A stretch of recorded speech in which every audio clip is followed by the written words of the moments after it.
Hello everyone, welcome to Jyotsna study zone. Friends, आप सब कैसे हैं? और आप सबका एमपी वर्ग 2 और 3 का एग्ज़ाम और DSSB का एग्ज़ाम कैसा हुआ? इन परीक्षाओं में ज्योत्सना स्टडी जोन की क्लासेस आप सबके लिए कितनी बेनिफिशियल रही? ये सभी बातें आप मुझे कमेंट बॉक्स में ज़रूर से बताएं, जिससे जिससे इन सभी परीक्षाओं की कट ऑफ कितनी जा सकती है इसका अनुमान लगाया जा सके और ज्योत्सना स्टडी जोन के द्वारा दी जा रही क्लासेस को आप सब के लिए और बेनिफिशियल बनाया जा सके, जिससे आप सभी का एग्ज़ाम और अच्छी तरीके से क्रैक हो सके। तो अपना फीडबैक हमें कमेंट बॉक्स में ज़रूर से दीजिएगा। तो ये तो रही उन एग्ज़ाम्स की बात जो हो चुके हैं। अब हम बात करते हैं उस एग्ज़ाम की जो नेक्स्ट मंथ हमें देखने को मिलने वाला है। तो जैसा कि आप सभी जानते हैं कि हम सब मिलकर सॉल्व कर रहे हैं UPTGT एग्ज़ाम, जो कि अभी नेक्स्ट मंथ मई में होने वाला है, म्यूज़िक सब्जेक्ट का। इसके हम लोग PYQs को सॉल्व कर रहे हैं, जिसमें हम लोग 2005 के क्वेश्चन पेपर को सॉल्व कर रहे थे बीते दिनों। उसका 2 पार्ट अभी बचा है, तो आज हम उसी पार्ट को स्टार्ट करेंगे। तो आज जो है उसका पार्ट 4 सॉल्व करेंगे। सीरीज़ के हिसाब से ये सीरीज़ नंबर 24 होगी। और फर्स्ट में से मैं आप सभी के लिए UPTGT के एग्ज़ाम के लिए मॉक टेस्ट शुरू कर रही हूँ, जो कि एग्ज़ाम तक चलेंगे। यूट्यूब पे ही आपको वो मॉक टेस्ट प्रोवाइड किया जाएगा फ्री ऑफ कॉस्ट। तो चलिए हम बिना टाइम वेस्ट किए स्टार्ट करते हैं अपने आज के सेशन को और देखते हैं आज का पहला क्वेश्चन। और स्टार्ट करने से पहले अगर आप चैनल पर नए हैं तो प्लीज़ चैनल को सब्सक्राइब कर दीजिए और बेल आइकन को प्रेस कर दीजिए, जिससे कि चैनल पर आने वाली सभी इन्फॉर्मेशंस और वीडियो सबसे पहले आपको मिले। इसके साथ ही साथ आप ज्योत्सना स्टडी जोन की व्हाट्सएप चैनल, इंस्टाग्राम चैनल और टेलीग्राम चैनल से भी जुड़ सकते हैं। वहाँ पर आपको समय समय पर एग्जाम से रिलेटेड इन्फॉर्मेशन प्रोवाइड की जाती है। तो चलिए फ्रेंड्स, हम स्टार्ट करते हैं अपने आज के सेशन को और देखते हैं पहला क्वेश्चन। तो लास्ट पार्ट में हम 75 तक के क्वेश्चन को सॉल्व कर चुके थे। आज के सेशन में हम क्वेश्चन नंबर 76 से स्टार्ट करेंगे। तो आज का हमारा पहला क्वेश्चन नंबर 76। राग अड़ाना का गायन समय है रात्रि का प्रथम प्रहर, रात्रि का द्वितीय प्रहर, रात्रि का तृतीय प्रहर, एक दिन का द्वितीय प्रहर। ठीक है, तो राग अड़ाना का जो गायन समय होता है वो रात्रि का तृतीय प्रहर होता है। इसका राइट आंसर ऑप्शन 3 हो जाएगा, रात्रि का तृतीय प्रहर। राग अड़ाना का गायन समय रात्रि का तृतीय प्रहर माना जाता है। अड़ाना राग आसावरी ठाट का राग होता है और अड़ाना राग का वादी स्वर सड़ज, ये तार सड़ज है, ठीक है, तथा संवादी स्वर पंचम को माना जाता है। अड़ाना राग की जाति षाडव संपूर्ण मानी जाती है। तो इस प्रकार इसका राइट आंसर ऑप्शन 3 हो जाएगा, रात्रि का तृतीय प्रहर।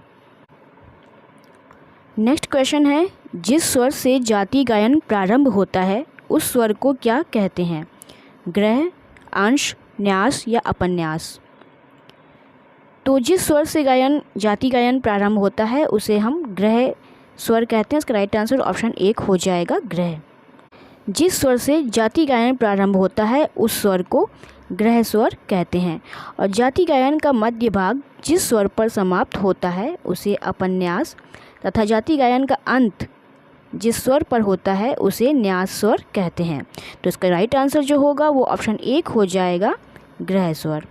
यहाँ पे अगर अंश, इसके न्यास के बारे में जान लिया, अपन्यास के बारे में जान लिया, बच गया अंश। तो अंश को ही जो है हम वादी स्वर के नाम से भी जानते हैं। ठीक है, तो इसका जो राइट आंसर होगा वो ऑप्शन 1 हो जाएगा, ग्रह। नेक्स्ट क्वेश्चन, सितार वादन का सही क्रम क्या है?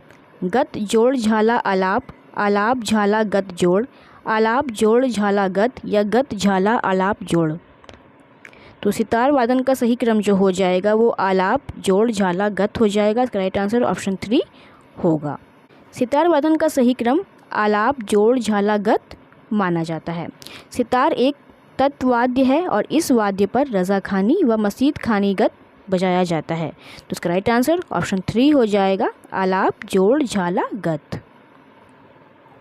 नेक्स्ट क्वेश्चन है, रामायणकालीन संगीत में कितनी जातियों का उल्लेख मिलता है? 7, 5, 3 या 9?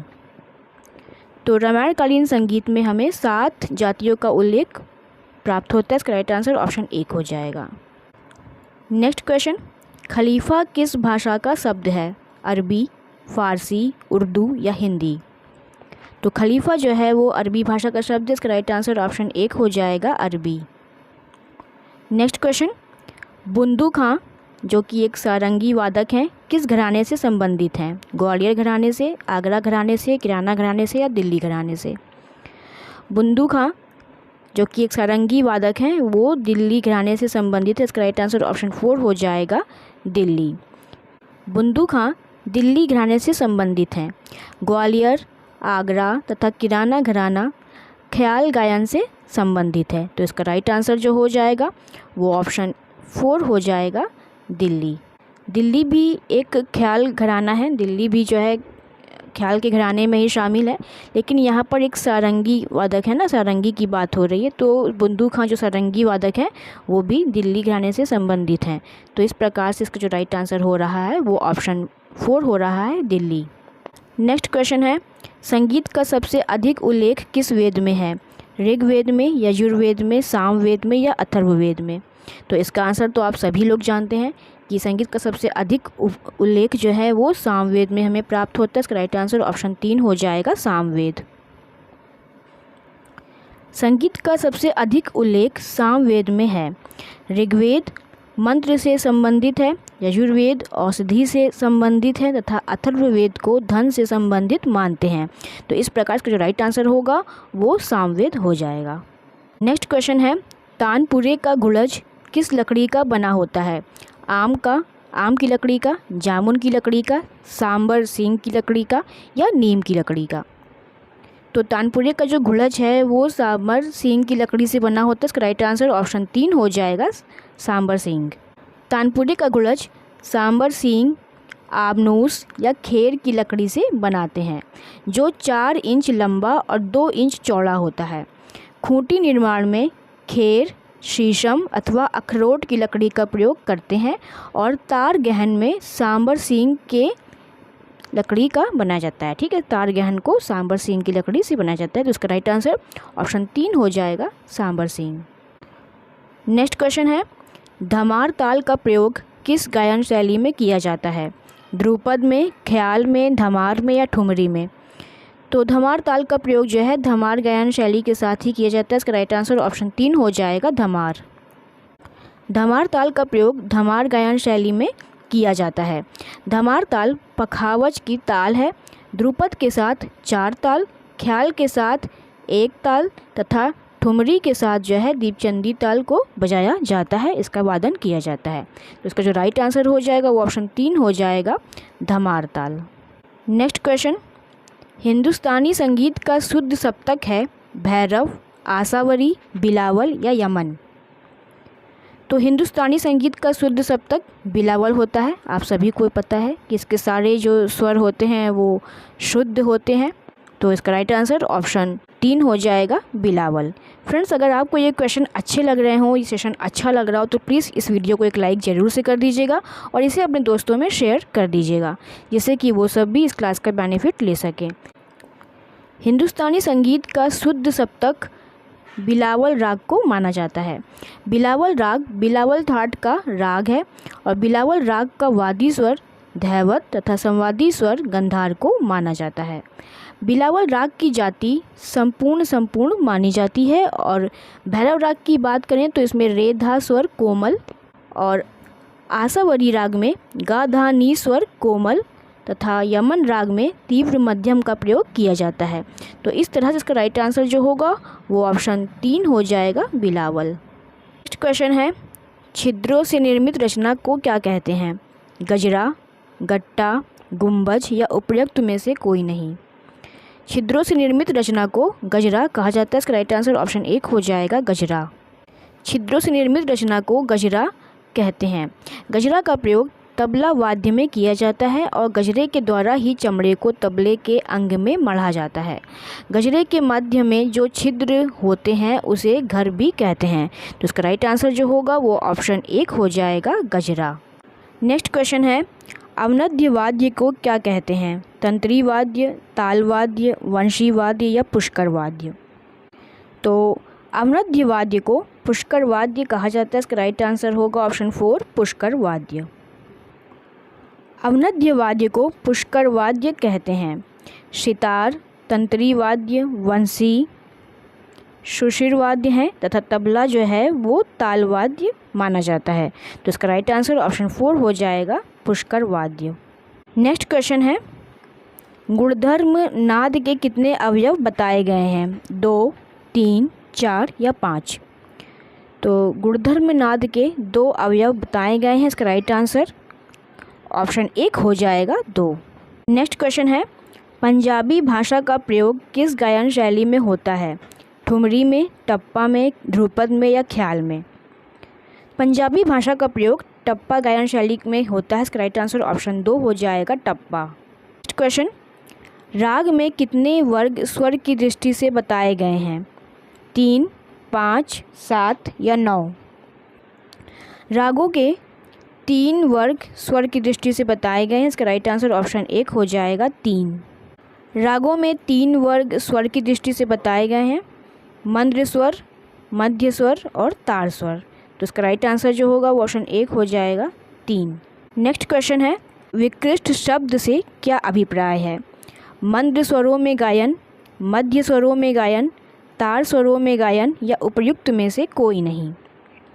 तो विकृष्ट शब्द से अभिप्राय है मंद्र स्वरों में गायन।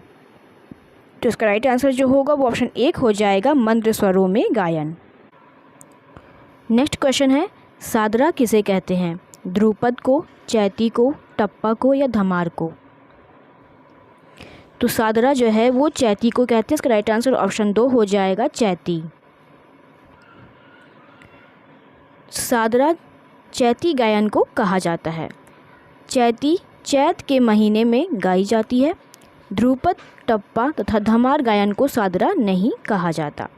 तो यहाँ पर आप एक बात को ध्यान रखिएगा कि यहाँ पे जो ये चारों ही हैं, ये चारों ही जो है गायन शैलियाँ हैं और चैती जो है वो सादरा गायन शैली होती है। चैती को ही सादरा कहते हैं। अगर यहाँ पर ताल के बारे में पूछ लेता कि सादरा किस ताल से संबंधित है या फिर यहाँ पर तालों के नाम दिए होते, तब आप यहाँ पे क्या करते हैं? तब आप यहाँ पे झप ताल करते, ठीक है, क्योंकि झप ताल को सादरा ताल भी कहा जाता है, सादरा भी कहते हैं, ठीक है। तो सादरा जो है गायन शैली भी है और ताल भी है। तो इसका राइट आंसर जो होगा वो ऑप्शन 2 हो जाएगा चैती। नेक्स्ट क्वेश्चन है, विष्णु दिगंबर स्वर लिपि पद्धति में खाली के लिए कौन सा चिन्ह है? विष्णु दिगंबर स्वर लिपि पद्धति में खाली के लिए कौन सा चिन्ह है? शून्य का चिन्ह, 9 का चिन्ह, गुणे का चिन्ह या धन का चिन्ह? तो विष्णु दिगंबर स्वर लिपि पद्धति में खाली के लिए धन के चिन्ह का यानी प्लस के चिन्ह का प्रयोग किया जाता है। इसका राइट आंसर ऑप्शन 4 हो जाएगा। विष्णु दिगंबर स्वर लिपि पद्धति में खाली का चिन्ह धन को माना जाता है यानी प्लस को माना जाता है। भारतीय संगीत में खाली का चिन्ह शून्य माना जाता है। तो इसका राइट आंसर जो होगा वो ऑप्शन 4 हो जाएगा प्लस। फ्रेंड्स, आपको ये सेशन कैसा लग रहा है हमें कमेंट बॉक्स में ज़रूर से बताइए और इस सेशन को एक लाइक ज़रूर से कीजिएगा और इसे अपने दोस्तों में शेयर भी कर दीजिएगा, ठीक है। चलिए हम चलते हैं नेक्स्ट क्वेश्चन पे। नेक्स्ट क्वेश्चन है, किस संगीतज्ञ के द्वारा राग यमन की रचना की गई है? नायक बख्शू, वाजिद अली शाह, सुल्तान हुसैन शर्की या अमीर खुसरो? तो राग यमन की रचना जो है वो अमीर खुसरो के द्वारा की गई है। इसका राइट आंसर ऑप्शन 4 हो जाएगा अमीर खुसरो। अमीर खुसरो जी को तोता ए हिंद के नाम से भी जाना जाता है। तो इस प्रकार इसका राइट आंसर ऑप्शन 4 होगा अमीर खुसरो। नेक्स्ट क्वेश्चन है, ये जो बोल समूह दिया हुआ है ये किस राग का स्वर समूह है? बसंत का, मियाँ मल्हार, तोड़ी या मुल्तानी? यह जो बोल समूह है तोड़ी राग का बोल समूह है। इसका राइट आंसर ऑप्शन 3 हो जाएगा तोड़ी। यह जो बोल समूह है वह स्वर समूह तोड़ी राग का है। तोड़ी राग तोड़ी ठाट का राग होता है और तोड़ी राग का वादी स्वर धैवत तथा संवादी स्वर जो है वो गंधार को माना जाता है। बसंत राग में गा कोमल नहीं लगता और मियाँ मल्हार में तीव्र मध्यम का प्रयोग नहीं होता। तो इस प्रकार इसका राइट आंसर जो हो जाएगा वो ऑप्शन 3 हो जाएगा तोड़ी। और मुल्तानी ठाट राग की अगर हम बात करें तो मुल्तानी जो है तोड़ी राग का संप्रकृति राग होता है, ठीक है। तो इस प्रकार इसका राइट आंसर ऑप्शन 3 हो जाएगा तोड़ी राग। नेक्स्ट क्वेश्चन है, वाद्य वृंद को किस नाम से जाना जाता है? यहाँ पर आप इस क्वेश्चन को देख लीजिए, ऑप्शन मैं आपको नेक्स्ट पेज पर दिखाती हूँ। तो वाद्य वृंद को किस नाम से जाना जाता है, ये है क्वेश्चन, और ये रहे उसके ऑप्शंस। वाद्य रस, वाद्य पुकार, वाद्य वादन या वाद्य श्री। तो वाद्य वृंद को वाद्य वादन के नाम से पुकारा जाता है। इसका राइट आंसर ऑप्शन 3 हो जाएगा, वाद्य वादन। नेक्स्ट क्वेश्चन, ताल की लंबाई स्पष्ट करने वाली इकाई कौन सी है? यति, मात्रा, लय या सम। तो ताल की लंबाई स्पष्ट करने वाली इकाई मात्रा होती है। इसका राइट आंसर ऑप्शन 2 हो जाएगा, मात्रा। यति की बात करें तो यति जो है 5 प्रकार की होती है, लय 3 प्रकार की होती है, और ताल की पहली मात्रा को सम कहा जाता है। ठीक है, तो इस प्रकार इसका राइट आंसर ऑप्शन 2 हो जाएगा, मात्रा। नेक्स्ट क्वेश्चन, सर्वप्रथम किस ग्रंथकार ने विकृत स्वरों का उल्लेख किया था? सोमनाथ जी ने, नारद जी ने, शारंगदेव जी ने या उपयुक्त में से कोई नहीं। तो सर्वप्रथम जिस ग्रंथकार ने विकृत स्वरों का उल्लेख किया वो है शारंगदेव जी। इसका राइट आंसर ऑप्शन 3 हो जाएगा, शारंगदेव। सर्वप्रथम शारंगदेव जी ने विकृत स्वरों का उल्लेख किया है। शारंगदेव जी ने 12 विकृत स्वर माने हैं, और इस प्रकार इसका राइट आंसर ऑप्शन 3 हो जाएगा, शारंगदेव। आज के सेशन का सेकंड लास्ट क्वेश्चन है, मूर्छना का आरंभ जाति गायन में किस स्वर से किया जाता है? न्यास से, अपन्यास से, ये उपन्यास नहीं है, अपन्यास है, ठीक है, अपन्यास से, अंश से या ग्रह से। तो मूर्छना का आरंभ जो है जाति गायन में अंश स्वर से किया जाता है। इसका राइट आंसर ऑप्शन 3 हो जाएगा, अंश। लास्ट क्वेश्चन है क्वेश्चन नंबर 100। पंडित विष्णु नारायण भातखंडे के अनुसार कोमल निषाद किस श्रुति पर स्थापित है? 19वीं श्रुति पर, 20वीं श्रुति पर, 21वीं श्रुति पर या 22वीं श्रुति पर? तो पंडित विष्णु नारायण भातखंडे जी के अनुसार कोमल निषाद जो है वो 20वीं श्रुति पर स्थापित है। इसका राइट आंसर ऑप्शन 2 हो जाएगा, 20। इस 20वीं श्रुति का नाम क्या है, इसको आप मुझे कमेंट बॉक्स में बताइए। ठीक है, तो फ्रेंड्स ये रहा आज का सेशन। आपको कैसा लगा हमें कमेंट बॉक्स में ज़रूर से बताइएगा। अगर इस सेशन में कुछ मिस्टेक हो गई हो तो वो भी आप लोग ज़रूर से मुझे बताइएगा, जिससे कि नेक्स्ट वीडियो में उसे मैं ठीक कर सकूं। तो प्लीज़ इस वीडियो को एक लाइक ज़रूर से कीजिएगा और अपने दोस्तों में इसे शेयर कर दीजिएगा, जिससे कि वो भी इसका बेनिफिट ले सके। इसके साथ ही साथ आप जोत्स्ना स्टडी जोन के व्हाट्सएप चैनल, इंस्टाग्राम चैनल और टेलीग्राम चैनल से भी जुड़ सकते हैं। इसका लिंक आपको डिस्क्रिप्शन बॉक्स में मिल जाएगा। तो चलिए फ्रेंड्स, हम मिलते हैं नेक्स्ट वीडियो में। तब तक के लिए अपनी प्रैक्टिस को कंटिन्यू करते रहिए। Thank you.